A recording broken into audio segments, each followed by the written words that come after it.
자, 우리 애굽에서 모압까지의 광야길에서 앞서 언급한 이러한 하나님의 모든 역사가 있음을 모세는 기록하고 있습니다. 모세는 6월절에 라암셋을 떠나 가나안 땅 여리고 맞은편에 있는 모압 평지에 이르기까지 약 40년이 걸렸습니다.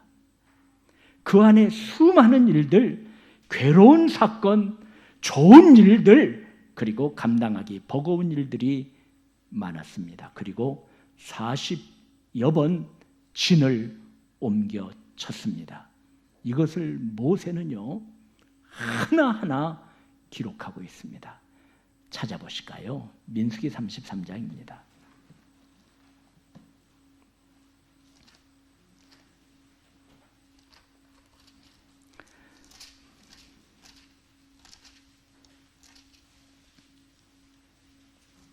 민수기 33장 1절 말씀 먼저 봉독하시기 바랍니다.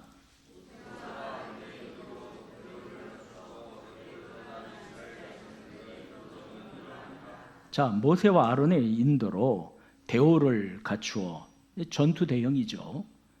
하나님의 군사로서 애굽을 떠난 이스라엘 자손들의 노정은 이러이러하다. 이것을 아주 하나도 남김없이 그대로 적어내리고 있습니다. 너 지나간 역사 한번 봐라. 너희 힘으로 했느냐? 너희가 홀로 이 40년의 길을 걸어왔느냐? 아니다라는 것입니다. 성령 하나님께서 인도하지 않았느냐? 우리가 보건대 기르돗, 핫다와 하세롯, 림몬, 베레스 알지도 못하는 지명을 쭉 적고 있습니다. 왜 이렇게 적어내린 것인가? 2절입니다. 모세가 누구의 명령대로? 여호와의 명령대로, 하나님의 명령입니다. 쭉 기록하라. 그 노정을 따라 그들이 행진한 것을 그대로 기록하라. 누구 명령이라고요? 하나님의 명령이었습니다. 너희들 한번 봐라. 전날에 너희들을 어떻게 인도하셨는지. 저는 오래전에요 민수기를 읽을 때, 물론 예수님의 족보도 마찬가지지만은 이거 알지 못하는 지명을 왜 쭉 이렇게 적어놨을까? 진을 치고 왜 이렇게 적어놨을까? 이 33장을요 부분적으로 건너뛰며 읽은 적이 있습니다. 그런데 어느 날이요, 그러니까 교직원들이 모여서 아침 예배를 드리는데요, 민수기 33장을 그때 쭉 이 장차례가 돼서 읽었습니다. 그런데 그때야 비로소 모세가 여호와의 명령대로 그 노정을 따라 그들이 행진한 것을 기록하였다. 거기에 은혜를 받았어요. 그렇구나. 이거 도대체 에담, 바알스본, 비아히롯, 믹돌 알지도 못하는 지명을 왜 이렇게 적어놨나? 이거 하나님이 명령하신 것이야. 그렇구나. 우리의 지난날의 역사가 내 중심이었다면 그걸 뭘 적어 놓자고 하셨겠습니까?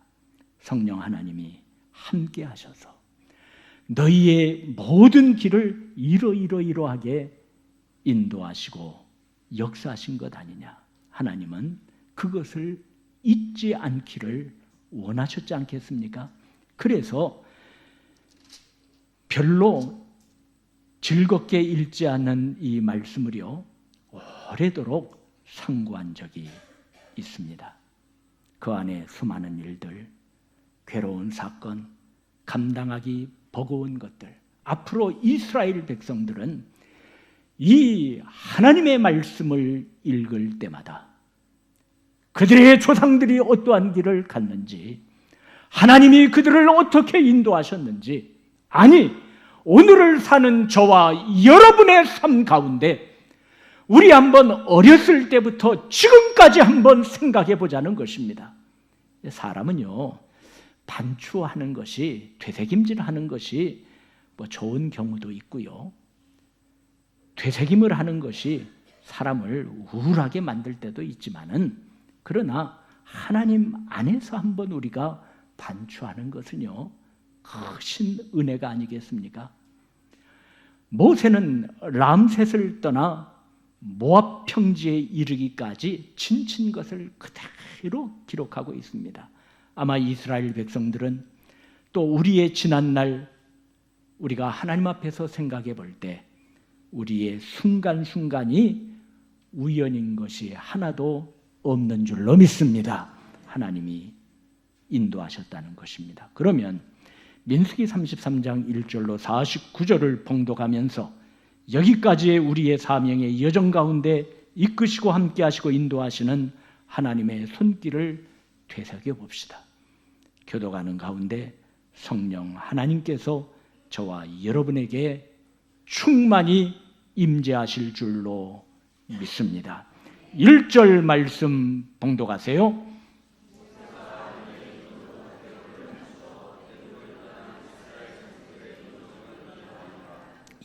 모세는 분명히 하고 있습니다. 출애굽한 이스라엘은 잡졸들이 아니다. 이스라엘은 하나님의 군대다. 그들은 대오를 갖추어 애굽을 떠났다. 여러분, 광야 생활 40년 기간에 우리가 각 지파의 장막과 성막을 보면요, 다 전투 대형입니다. 하나님의 성막을 중심으로 12지파가 그대로 포진해 있습니다. 언제 어디서 적군이 쳐들어오든 바로 전투를 벌일 수 있는 전투 대형으로 저들은 40년간 움직였습니다. 이번에는 2절 말씀 봉독하세요.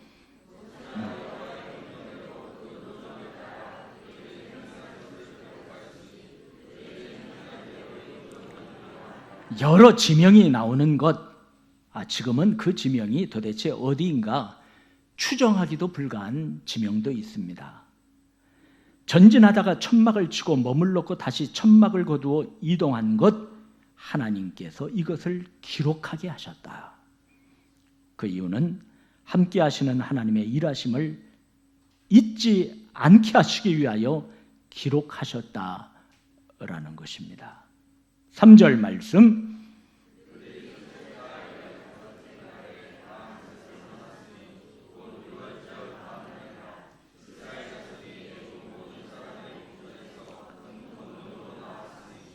람셋은 이스라엘이 애굽에서의 생활을 시작한 장소였고요, 출애굽의 출발지였습니다. 하나님께서 야곱에게 말씀하셨죠. 너 애굽으로 내려가기를 두려워하지 말아라. 너는 처량한 이민자가 아니야. 너는 밥 구걸하는 사람이 아니야. 내가 너에게 말하겠다. 내가 너와 함께 어디로 내려가겠다? 애굽으로 내려가겠다. 그러면 말 다 했죠. 하나님이 함께 애굽으로 내려가겠다. 그리고 때가 되면 애굽에서 큰 민족 이루어 너의 자손들을 데리고 내가 나오겠다. 시작과 끝이 람셋이었습니다. 그것은 국고성이었죠. 국고성은 국가의 창고입니다. 창고용으로 건설한 성이었는데 그곳에 전쟁 시에 필요한 곡식 그리고 무기 등을 저장한 성이었습니다. 이렇게 출발할 수 있었던 것은 그들의 능력 때문이 아니라 하나님의 능력임을 말씀하고 있습니다. 자, 4절 말씀.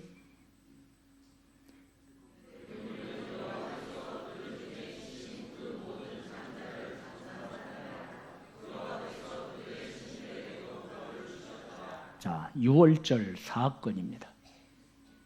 애굽에서 종살이하고 있는 이스라엘 자손에게 하나님의 정하신 때가 다가오자 역사하심이 나타났는데 그 사건이 무슨 사건이에요?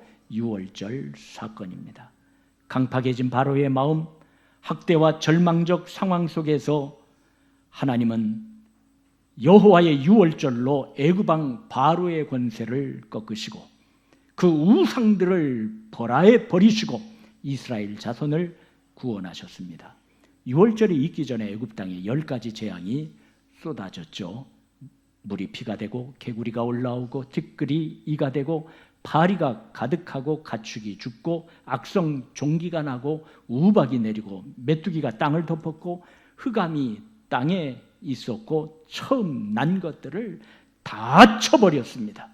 이를 출애굽기 12장 12절로 13절에는 내가 그 밤에 애굽 땅에 두루다니며 사람이나 짐승을 막론하고 애굽 땅에 있는 모든 처음 난 것을 다 치고 애굽의 모든 신을 내가 심판하리라. 나는 여호와라고 말씀하고 있습니다. 자, 출애굽기 12장 13절 한번 찾아보세요.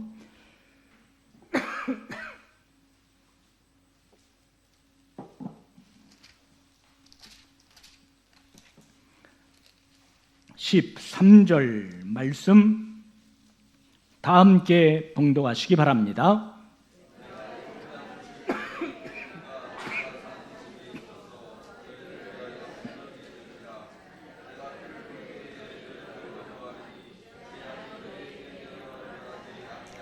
유월절 사건이죠. 한 말씀 더 찾으실까요? 출애굽기 12장 이번에는 40절로 42절입니다. 이스라엘 자손이 애굽에 거주한 지 430년이라 41절.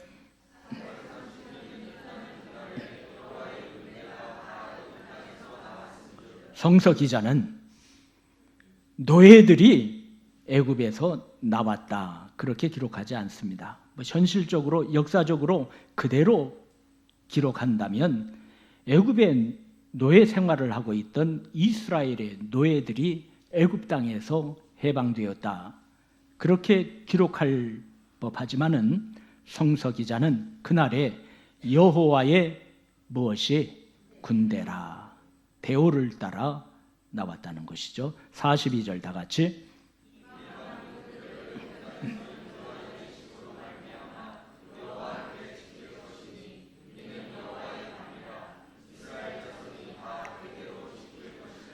야훼의 밤 유월절에 애굽 땅에서 이스라엘은 60만 대군이 다 나왔습니다. 이번에는 민수기 33장 다시금 돌아가실까요? 5절 말씀 봉독하시기 바랍니다.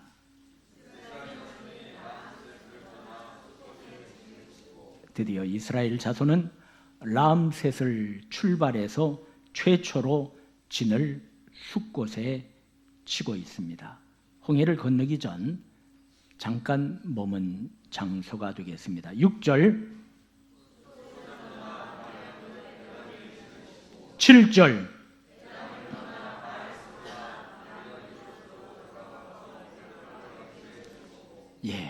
믹돌 우리가 알다시피 홍해 바로 근처에 진을 쳤죠.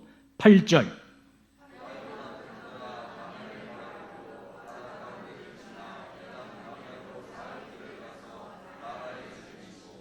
드디어 홍해를 건넜습니다. 그리고 홍해 건넌 후 최초로 진을 친 곳이 마라가 되겠습니다. 마라의 쓴물을 달게 하신 사건이 이곳에서 있었죠. 9절 다 같이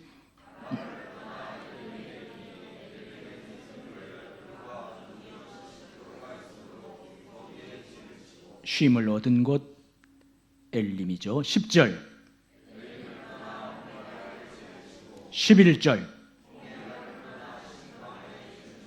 드디어 이스라엘 군대는 광야로 들어가게 됩니다.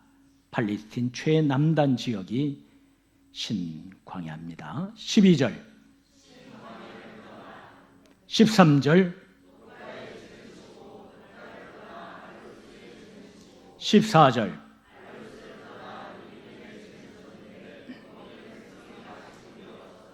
르비딤 사건을 우리가 알고 있습니다. 이스라엘 백성들이 모세와 마실 물이 없어 다툰 장소죠. 민수기 33장 이번에는 15절 말씀 봉독하시기 바랍니다. 그렇죠. 출애굽한 지 2달 만에 이스라엘 군대는 시내산에 있는 시내 광야에 이르게 됩니다. 이곳에서요 11개월 정도 머물렀죠. 율법을 받았고 성막을 짓는 법도 배웠고 하나님께 예배드리는 그 법도 받았고 그리고 여기에서 인구 조사가 있었습니다.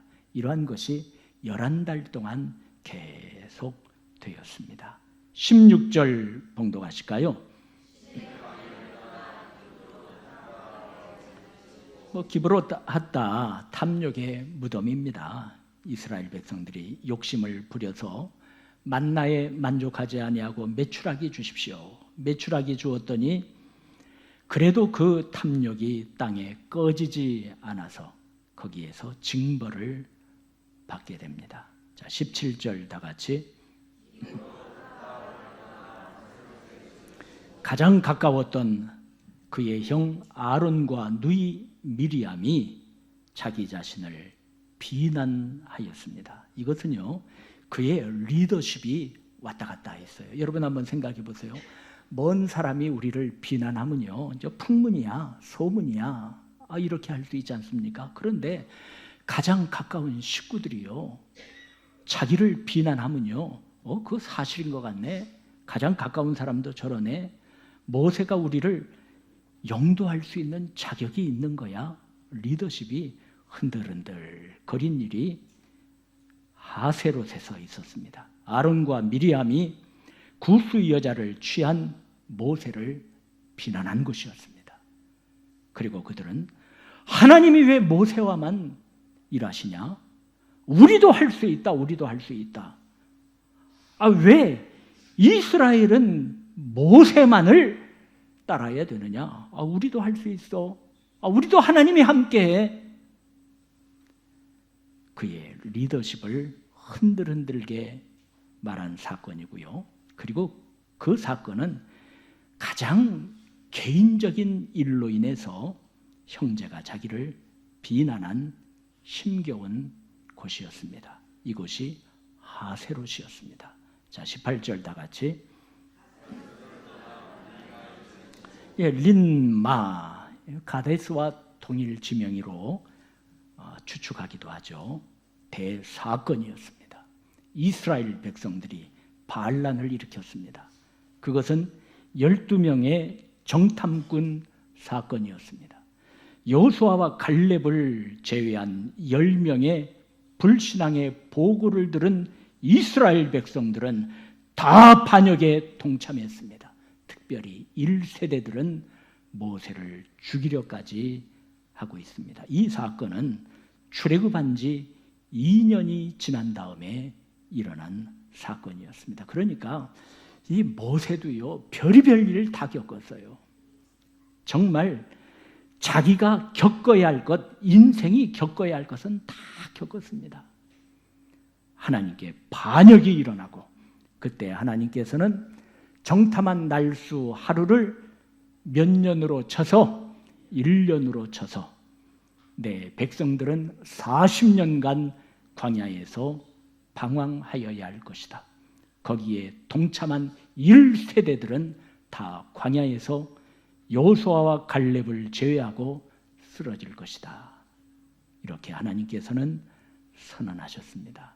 그러나 또 어떤 면에서 보면 이대로를 가지고는 가나안 땅에 들어갈 수 없으니 가나안 땅 전투에 봐도 아무 승산이 없으니 하나님께서는 그들을 훈련시키기 위해서 광야라는 학교 그 커리큘럼의 기간을 40년으로 다시 조정을 하셨습니다.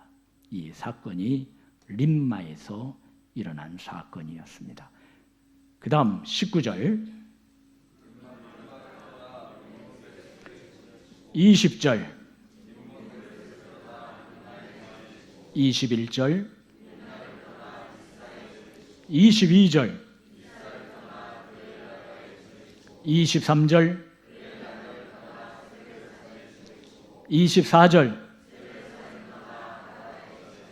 저도 여기까지 봉독할 때 그 다음부터는 이제 혀가 꼬이더라고요. 자, 25절 다 같이. 26절, 27절, 28절, 29절. 모세와 이스라엘 백성들은 이 지명을 거론할 때마다 그곳에서 어떠한 일이 있었는지, 하나님이 어떻게 함께해서 그들을 이끄셨는지를 조목조목 마음속에 새겼을 것입니다. 30절 다 같이. 31절, 32절, 33절, 34절, 35절, 36절, 37절. 그렇죠. 점점 진을 걷고 칠 때마다 가나안 땅에 점점 다가갔습니다. 40여 번의 진을 칠 때마다 하나님께서는 일정한 하나님의 섭리가 있었습니다. 그곳에서 어떤 사건, 저곳에서는 어떤 사건. 그러면서 하나님께서는 이스라엘 군대를 성막과 함께 가나안으로 점점 접근을 시켰습니다. 다시 말하면 광야 생활이 끝나가기 시작하였습니다. 그때 38절 봉독하시기 바랍니다.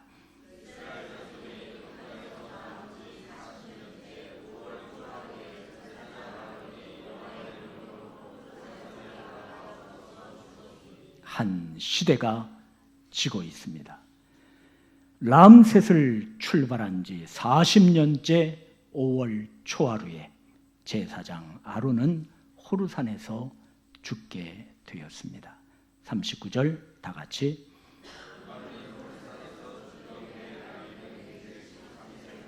(40절)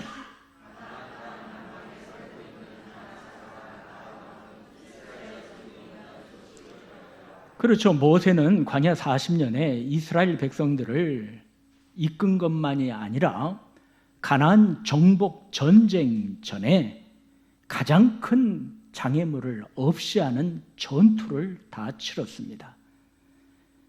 자, 41절 다 같이. 42절, 43절,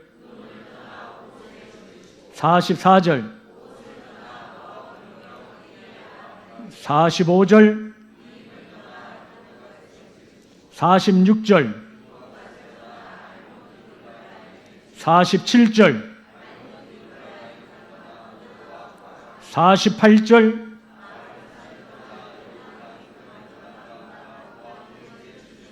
49절.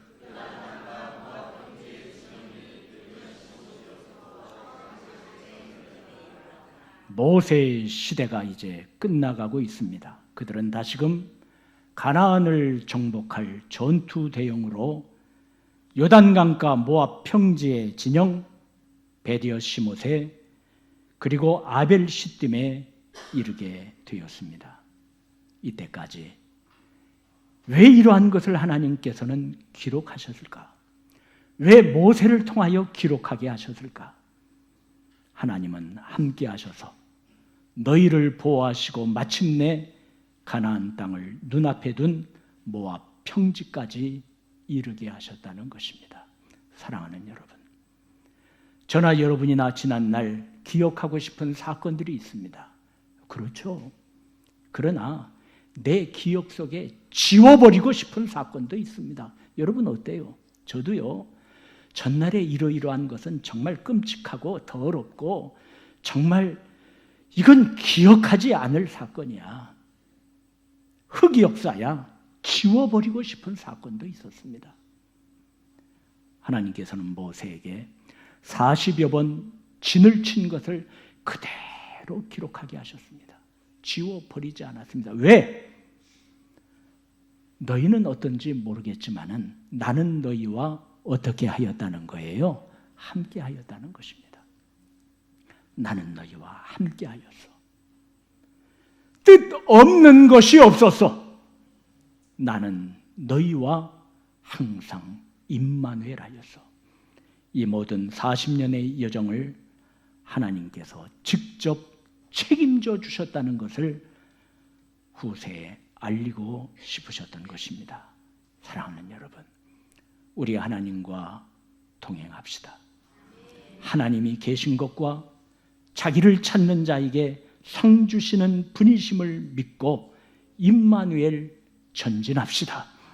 그러할 때 하나님 우리를 실망시키지 아니하시고 끝날까지 너는 내 딸이야, 너는 내 아들이야, 내가 너에게 상을 주겠다 하시면서 우리의 방패요 상급 되시는 하나님, 우리를 붙드시고 새롭게 하여 주실 줄로 믿습니다. 훗날 하나님께서 모세에게 이제까지의 진을 친 여정을 기록하라 하셨듯이 우리도 요단 건너기 전에 하나님 나를 이렇게 함께하사 보호하시고 책임져 주셨군요. 그 인생 여정을 따라 감사하며 찬송하며 영광 돌릴 수 있는 사명자로 세워지시기를 간절히 축원드립니다. 찬송 부르겠습니다.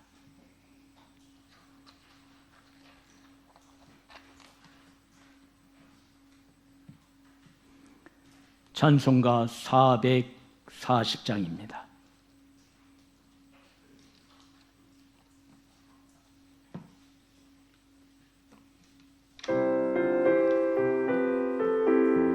우리 박수하실까요? 어디든지 예수 나를 이끌면 어디든지 예수 함께 가려네. 예수 함께 하니 가면 나고고 예수님과 동행하면 겁없네. 어디를 가든지 겁낼 것 없네. 어디든지 예수 함께 가려네. 세상 친구 모두 나를 떠나도 주와 동행하면 외로움 없겠네. 가는 길이 위태하고 험해도 어디든지 예수 함께 가려네. 어디를 가든지 겁낼 것 없네. 어디든지 예수 함께 가려네. 모든 그늘 나를 해워 살 때 주가 함께 계심 믿고 자려네. 죽은 후에 천국에서 깨어나 예수 함께 길이 살리라. 어디를 가든지 겁낼 것 없네.